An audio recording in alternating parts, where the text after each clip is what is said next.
మంది మంచి ప్రభుత్వం, మంది మంచి ప్రభుత్వం, ఇవే ఈ చిడతలు ఎక్కువైపోయినాయి. ఈ చిడతలు పవన్ కళ్యాణ్ ఎక్కడ పోయినాడో తెలియదు, అందరినీ ఒకటే దాంట్లో కలిపేస్తున్నాడు. మనమంటూ ఒకటి బతికుంటేనే కదా మనం నమ్మిన విశ్వాసాలు మనం అన్నీ ఉండేది. ఆ విశ్వాసాలు పోయినట్టు మనల్నే చచ్చిపోయిన తర్వాత నేను బాగా రాసి పెట్టుకోండి, ఈరోజు చెప్తున్నా, రాబోయే సంవత్సరంన్నరలో సగం ఊర్లు ఖాళీ అయిపోతాయి.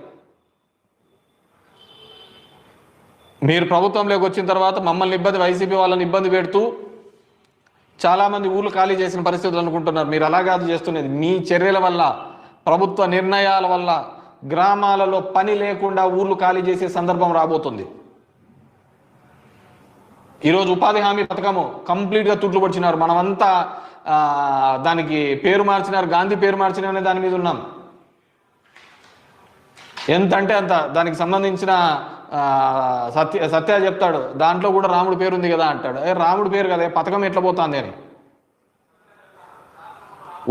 వచ్చే ఫండ్స్ ఎంత, గ్రాంట్ ఎంత, ఏమైపోతున్నాయి, దాని గురించి మాట్లాడండి. 40% ఎప్పుడు పెట్టుకుంటుంది స్టేట్స్?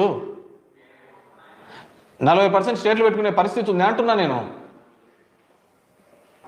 40% స్టేట్లు ఎన్ఆర్జీఎస్లో పెట్టుకోలేవు. ఆ రోజు ఎందుకు తీసుకొని వచ్చినారు? ఇదే అనంతపురం జిల్లాలోనే అది పని మొదలు పెట్టినది రాజశేఖర రెడ్డి గారు ఉన్నప్పుడు. ఎందుకు ఆ రోజు రైతాంగం అంతా కూడా ఆత్మహత్యలు చేసుకుంటున్నారని అప్పుడు రాజశేఖర రెడ్డి గారు పిసిసి ఆధ్వర్యం